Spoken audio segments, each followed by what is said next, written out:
Hi, I'm Bill Johnson, and this is my AEP 800 Innovative Technology Module 5 Barriers to the Web assignment.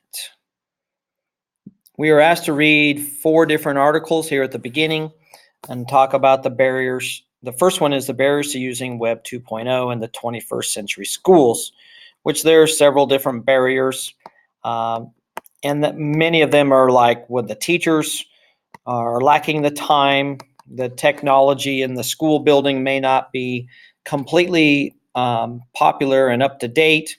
And then, of course, you have the schools of the haves and the have nots. There's some that have a lot of money to spend and some that don't. The second article was the 7 common barriers that obstruct tech adoption in education.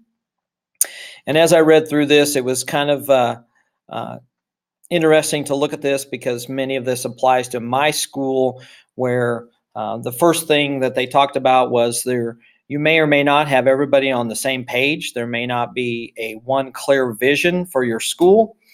And then you also have the teacher's role and the student's role of education are going to be changed greatly by encouraging the use of technology in the classroom. You got to figure out how to do it. And of course, everything costs money. It is going to be costing money, and sometimes the school boards and or the administration do not want to spend that money. But in the long run, it should pay off because you can replace some textbooks with the new technology. So there are 7 barriers.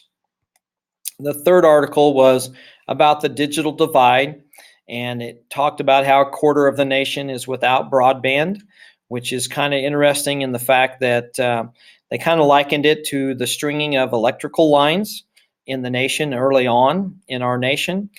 But it was similar in that different broadband or internet fiber optic cable has to be ran, but it's also one of those things that you can't force everyone in every household to bring it in if they don't want to pay for it. So it's a little different than electricity because most of the people wanted electricity, where you still have some places in the Appalachian Mountains and places that they mentioned that do not even want the broadband internet. So we still have the digital divide still continues to occur. The next and the final article was about open educational resources. They did a good job of explaining how there's a lot of free resources out there for the teachers. And we are living in a society there is almost too much information, because when the students gather information, the teacher has to make sure that the information is valid. And if the teacher is gathering the information and sending out to the kids, then they have to make sure that they have checked their sources and it is valid. But it's becoming more and more easy to share that information with our students, as all of them have Chromebooks and Google Classroom or such to share that information. The second part of the assignment is answering these 8 questions. And the first one is, do you feel the digital divide can be resolved? And I have to play the part of a politician here and say, yes, it can, and no, it can't.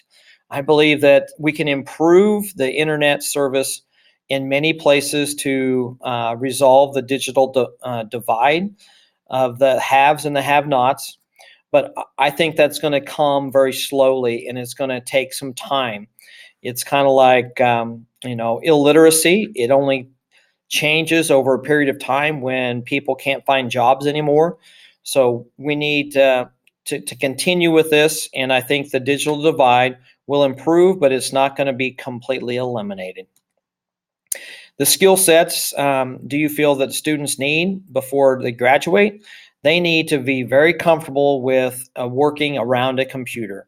Many of their jobs, even working on cars, is going to involve the use of a computer.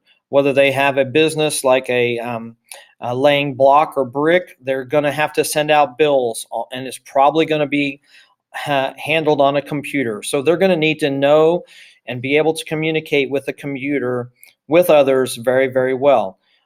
Word processing, Google types of products are out there and can be utilized to communicate. And at the very least, on the communication, they need to know how to run email. and many other things that we don't have time to get into right now.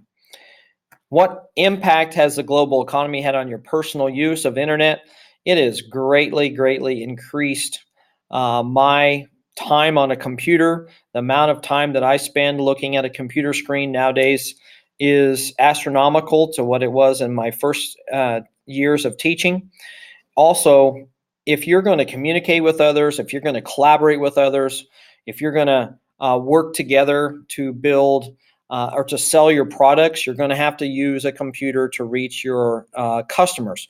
It is a very important tool, and whether it's I'm using it to promote my sports teams or my business, the use of the internet is very important in today's economy.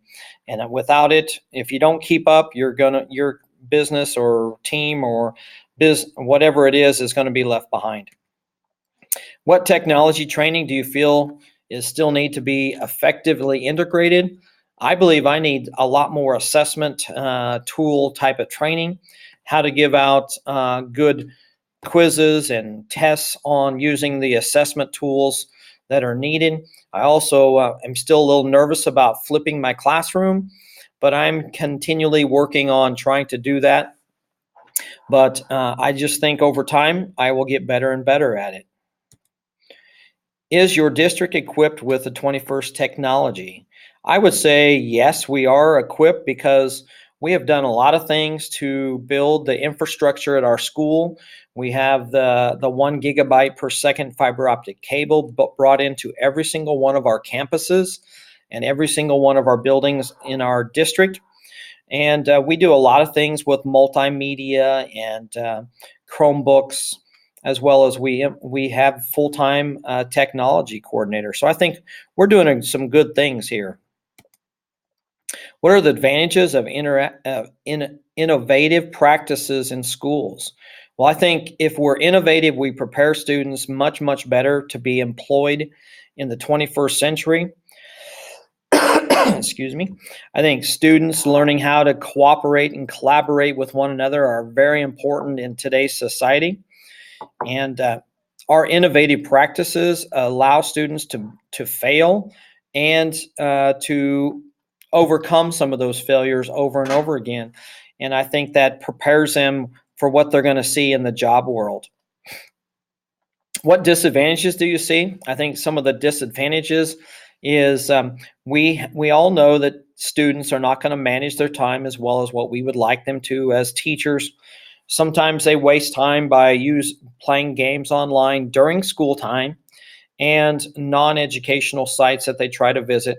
Many of our students try to go to Next Tech Classifieds and look on that, but our walls or our barriers to try to keep them from getting to those are only as good as what the students can learn later on. There's also, the fear of cyberbullying and predators online somewhat. So those are some of the disadvantages. Plus, it's going to involve a lot of different change on teachers and students. Have you experienced problems with cyberbullying or other inappropriate? Well, I have.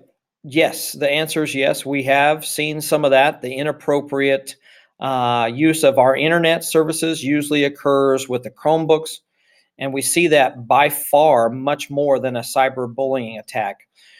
It's very important that the teachers get up and out of their desk and go monitor the student progress and see what's on the students' screens. We have different programs we can actually see their screens and lock down their screens. But I don't think we should have to do that I teach a lot of seniors and senior government, and it's hard to do that and limit them. Cyberbullying, I think, goes on more on their own personal iPhones and stuff, and the school really doesn't get involved with that until it becomes a major problem. In conclusion, I think technology is great, but it must be monitored. It must be closely watched because it can be used for good or for evil. And thank you very much for watching in this video.